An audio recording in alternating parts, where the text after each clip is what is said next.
Good evening. Welcome, welcome, welcome. Welcome to the 20-minute fashion distraction. I am Jackie Jenkins. You know what we do every Wednesday night. We talk total fashion. And tonight is no different. Before we get started, I just wanted to say, hopefully everybody had a great week. And as we do every week, I just want to encourage you, if you are not following the Facebook page, Sophisticated Curation, please do that. And definitely follow us on Instagram at JCurations.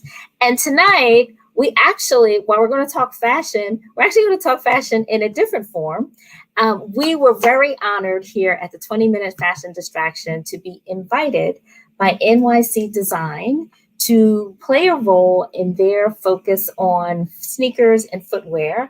And we have been doing two segments, one on women in sneakers, and tonight is part 2 of that. And what we're going to do is we're actually going to roll a clip from a taping that we did on Friday as part of NYC Design. But first, I would like to thank Mr. Richard Pelzer from Harlem 2020 for giving me the opportunity. I'd also like to thank Good Things and also NYC Design. So tonight, I'm going to play a clip. I have 2 amazing guests, a trends expert, a sneakerhead, dynamic women. Not only are we going to talk about sneakers, we're going to talk about sneakers and empowerment. I see Adrian. Hey, Van. And so with that, we're going to get right into it. Hold on. Here's a clip, and I will see you as soon as the clip ends. Hold on. Hey, Jocelyn. Here we go. Good evening. Good evening. Welcome, welcome, welcome. I'm Jackie Jenkins, the founder of Sophisticated Curations, and welcome to the special edition of the 20-minute fashion distraction. I'm so excited, and I know actually we're taping on a Friday, and so this is different because normally we're on a Wednesday, but we wanted to continue our topic of sneakers and women. So I am so delighted that the 20-minute fashion distraction has partnered with Harlem 2020. Thank you, Richard Pelzer, and Good Things for the presentation of Footprint as part of NYC Design. And tonight, what we're going to continue our conversations on is really women and sneaker. So we have a trend expert that's going to share insight about trends, but we also have a sneaker lover. And I just wanted to put a plug in for the 20-minute fashion distraction. As I shared, I'm Jackie Jenkins, the founder of Sophisticated Curations. If you are not following our page on Facebook, please follow us at Sophisticated Curations and follow me for my fashion and styling insights on IG at J Curations. It's posted at the bottom there. So with that, I'm going to bring on my 2 amazing guests, and we're going to jump right into our sneaker and women discussion. Welcome, welcome, welcome, welcome. Hi, Tamiko. Hi, Monifa. Hi. Okay, so before we get into our discussion, I just want to take a minute and share who I have with me. And one of the things that I think is so wonderful about doing the 20-minute fashion distraction, and it's funny, we started this at the beginning of COVID as a way to kind of get people to not just think about what was going on, but more so to think about something that we all love, and that's fashion. So, but for me, it has been an amazing opportunity to meet some of the most dynamic people in fashion every Wednesday night. And I'm delighted that we have a special edition this Friday. So I had the pleasure of meeting Miss Tamiko White. And I just want to share, hi, Tamiko, fashion entrepreneur, trend expert. I quickly looked at her Instagram and just saw not only do I love her, but so many of her fans love her. It was so interesting because I saw that a few of the folks that follow our show, like Stephanie and I saw another person that I know that follows you. So definitely made me feel wonderful. Tamiko is an author. And what really touched me is that she shared with me a trends report that she did for this season. And I just said, wow, because not only did it share the insight of what to think about in terms of fashion, but she is an amazing storyteller and really creatively shared, yeah, we're wearing masks, but what does that mean? Just a really dynamic storyteller. So I thank you for all of that.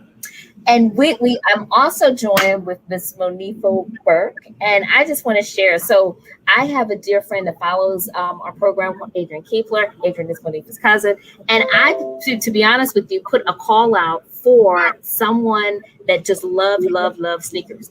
And guess what? Your cousin Adrian said yes. And so I was just delighted. I received some of the most amazing pictures of you, not only loving sneakers, but really just showing how women can take sneakers to the next level with how they actually use sneakers to show their style and this and that. And so awesome, awesome, awesome. So I'm going to stop talking. I want to say thank you, ladies, for being here. And thank you, more importantly, for loving sneakers. And so I wanted to kick off by, Tamiko, if you could just share from a trends perspective, what should we be thinking about sneakers this season? Well, thank you for that amazing introduction, and hello everyone. And Monique, so nice to be on this panel with you.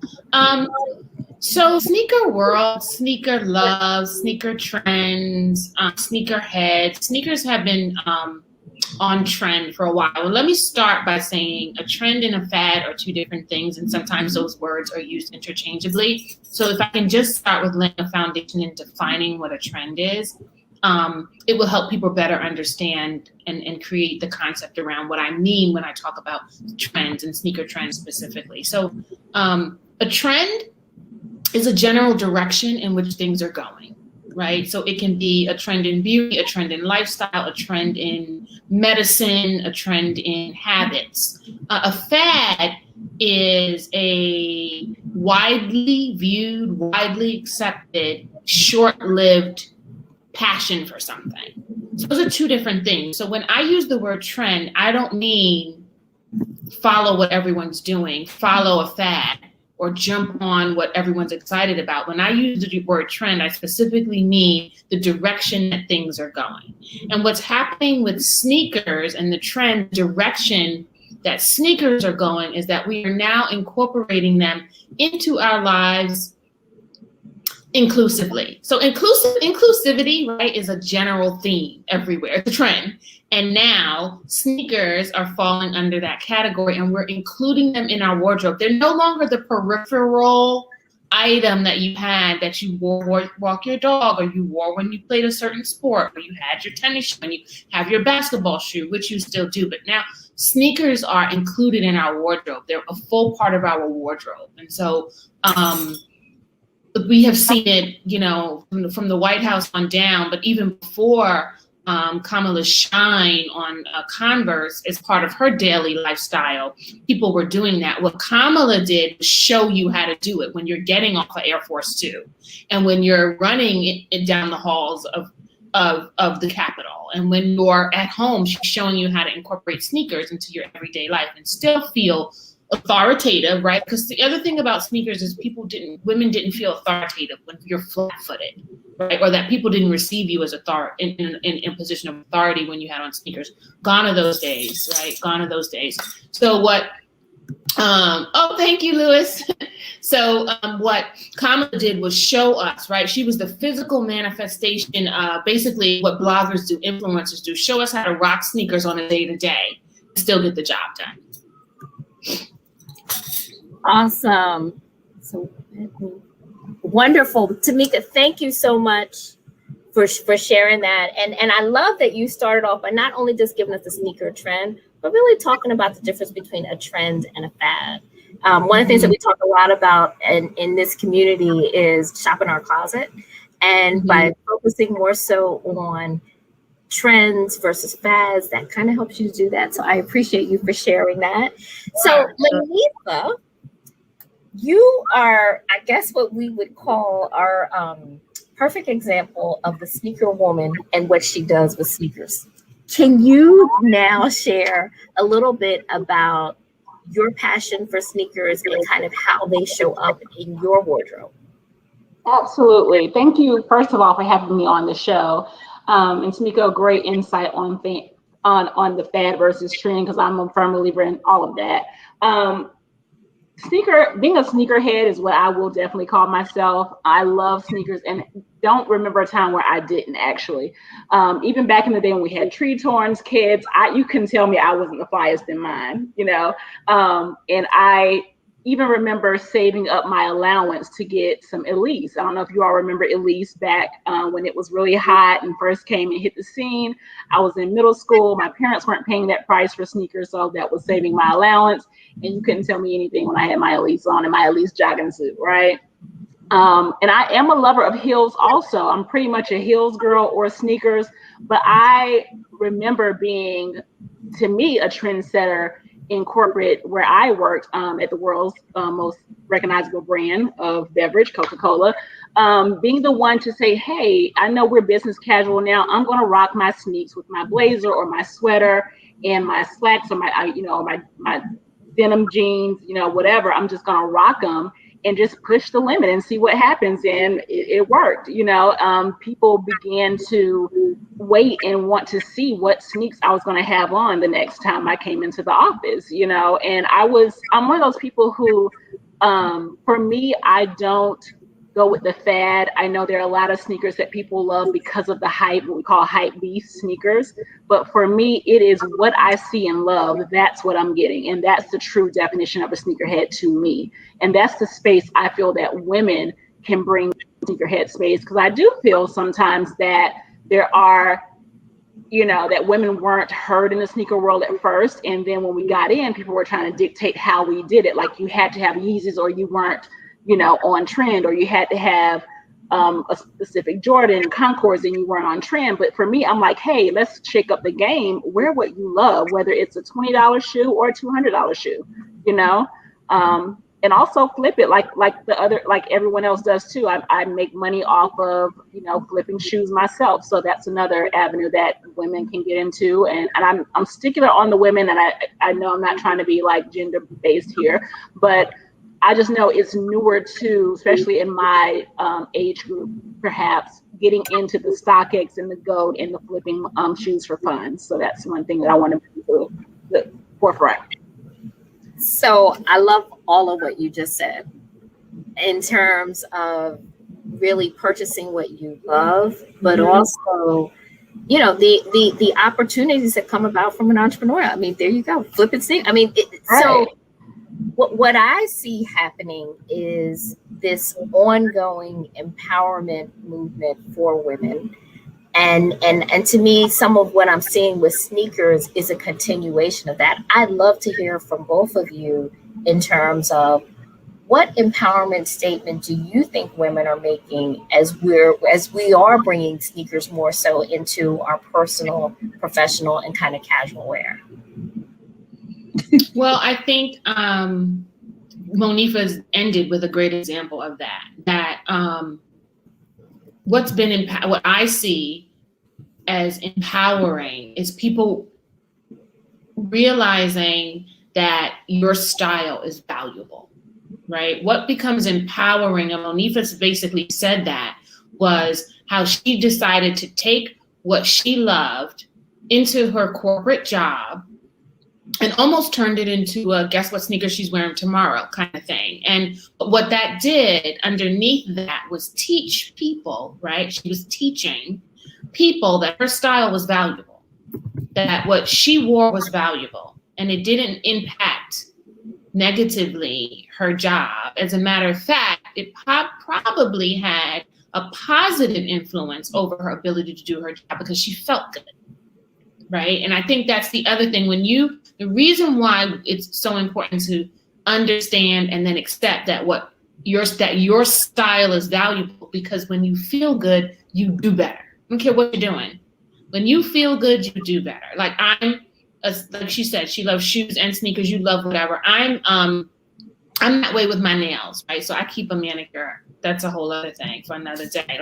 But I'm also a hand model, so I do have at least some excuse. But even before that, I love my nails. But right after a fresh manicure, there's nothing I can't do. There's nothing. Once the nails, after a fresh mani-pedi, it's like bring it on. And I'm being really transparent. There are times where I know I have a full schedule. I go get a mani-pedi because I know that makes me feel good and I do better.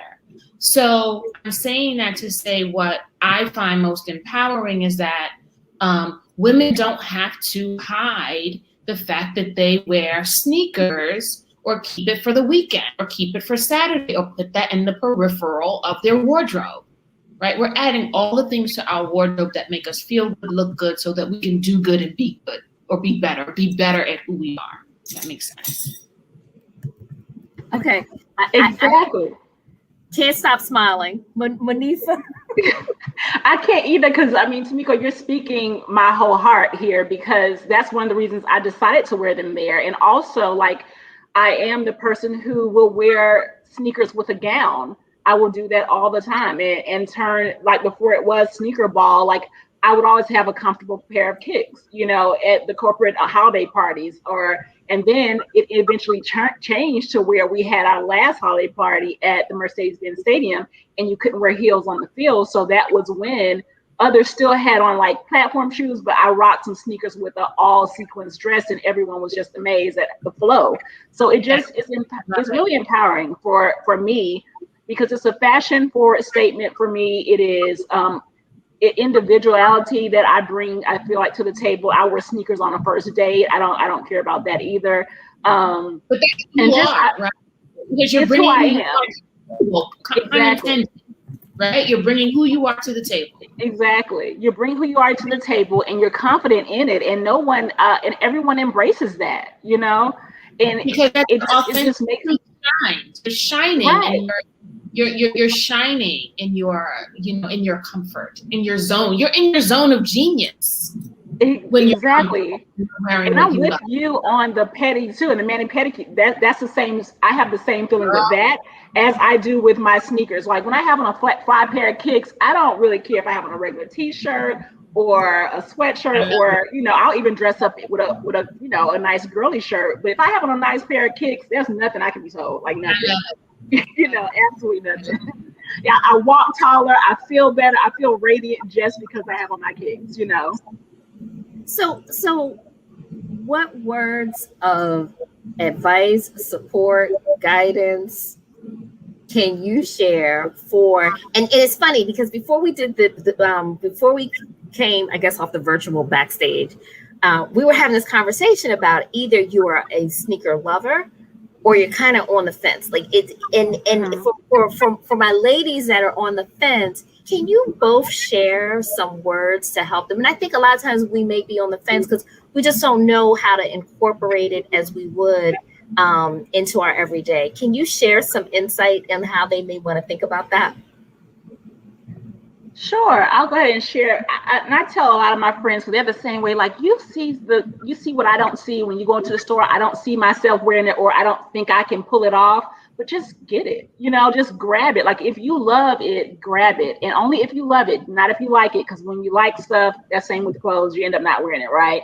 And just, you know, take that leap and take that jump. And if it's a shoe that can be flipped, if you get it on, try it on one time at home, rock it with an outfit, and don't like it, flip it, you know. And I can teach people how to do that. Like I, you know, post it on StockX, post it on your Facebook page. If people buy sneakers, like you can make 3-4 times, and even more sometimes, of the retail price just off of, you know, reposting your sneakers or selling them to a sneakerhead who's looking for that sneaker that's no longer in stock.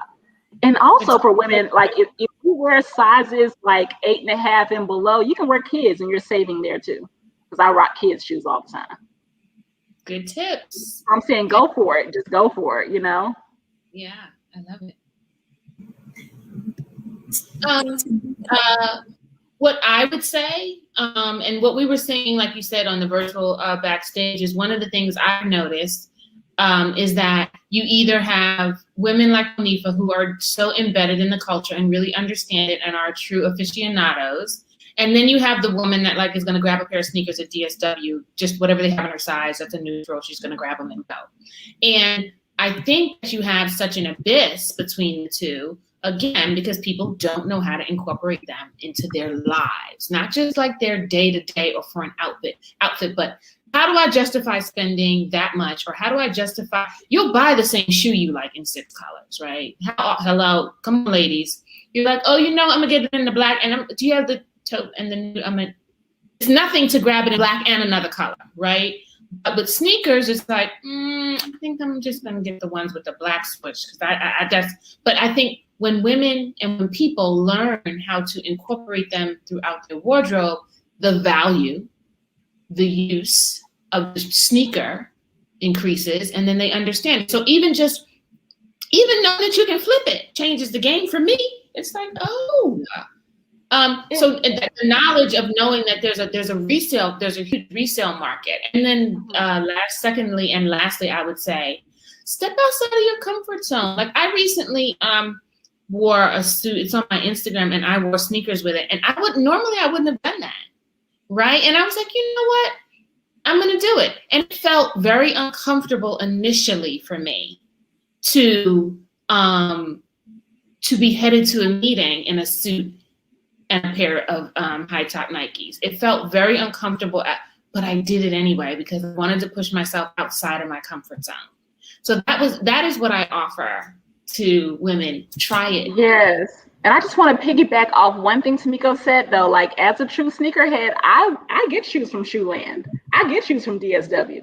You know, that's the break out of the box thing that I want people to realize. Like, being a sneakerhead is a lover of shoes. It doesn't have to be $200 Jordans. It doesn't have to be, you know, because there's some sneaks that people might love that I have on, and I might have paid $60 for them. You know, they're not the $220 LeBrons, or, you know, even though I have those too, and the Air Force Ones and Jordan ones. Of course you do. Of course you do. First of all, I want a screenshot of the closet. I want a screenshot of your sneaker. That's what I want. That's what I want to see. I'll have to get that for you because they're all neatly inboxed. You can't see a thing. They are. I want to see it. I want to see it. I know. And I'm actually loving your sweatshirt. I was peeping that. Thank you. And then I have on my Jordan 1 necklace. Oh my goodness. Oh my goodness. Oh goodness. I love it. And Tamiko, I love you in the green suit and the sneakers. First of all, green is such a royal, powerful color. And then to see the sneakers, that was fabulous. So thank you. As we think about kind of wrapping up our conversation, I want to ask the question that has that Richard from Harlem 2020 threw out there, and I guess I'll answer it first. The question is, what was your first sneaker love? And for me, my first sneaker love is I'll just tell myself I have very skinny ankles, and so I fell in love with the Reebok Classic high top because. But they didn't look mannish, right? But they covered my skinny ankles. And that was the shoe in high school that just did it for me. Funny. That was the one. So what was you guys' first love? What was your first sneaker love? Me? My first sneaker love, and I don't know if people will remember these. Monifa, you may know. My first sneaker love were Pro Kids. With the red and blue stripe on the side. I loved Pro Kids. I do remember those, yeah. Mm-hmm. I just dated myself, but those are my first sneaker love. Look, I dated myself earlier with Elise, so and that was my first middle school sneaker love. My first high school sneaker love, I would say, would be the Jordan 7s, the Olympic pair. I don't even know what those are. Yeah. They were, I love them too. I love, yeah. So I say this at every show that I do. And I can't believe that time has gone so quickly. So this means two things. One, I had to have you ladies back so that we can keep this conversation going, because I do think it's more than just sneakers. I think it's sneakers, women, opportunity, and empowerment. So we're going to continue this conversation. But I'm a firm believer there are things that we cannot get back in life, and time is one of them. And I'm so grateful for Tamiko and Monifa for taking the time to be a part of this conversation. You have touched me. You have blessed me. I thank you. Well, thank you for having me. I've enjoyed it with both of you. This has been fun. Nice to meet you. Nice to meet you too. Nice to meet you both. Oh my goodness. Was that not an amazing interview with both Tamiko and Monifa? As I shared, we actually taped the show last Friday as part of Design NYC. And we wanted to make sure that we aired it tonight. We went over a little bit of our 20 minutes, but hopefully that was okay with you all. I do see that Monifa is in the office, in the audience. Richard Pelzer, who made this all happen, is in the audience. And of course, you all are in the audience. So this was a great conversation. I'm looking forward to doing it again when we will talk sneakers. I want to say everyone, thank you so much for coming and watching each Wednesday night. Actually, I see Tori and Judith are here. Hey, and hopefully you guys were following the chat as we were kind of talking through. Next week, I'm so excited again. I know I get excited every Wednesday night. I have my Spelman sister, Kelly, that will be joining us. And Kelly actually is going to share her COVID hobby, which is actually upscaling through recycling of clothing using sewing and actually redoing outfits to make them into her own. So more to come on that. I say thank you. Hi, Laquita. Thank you for joining. And everyone have a blessed week, and I will see you next Wednesday. Thanks.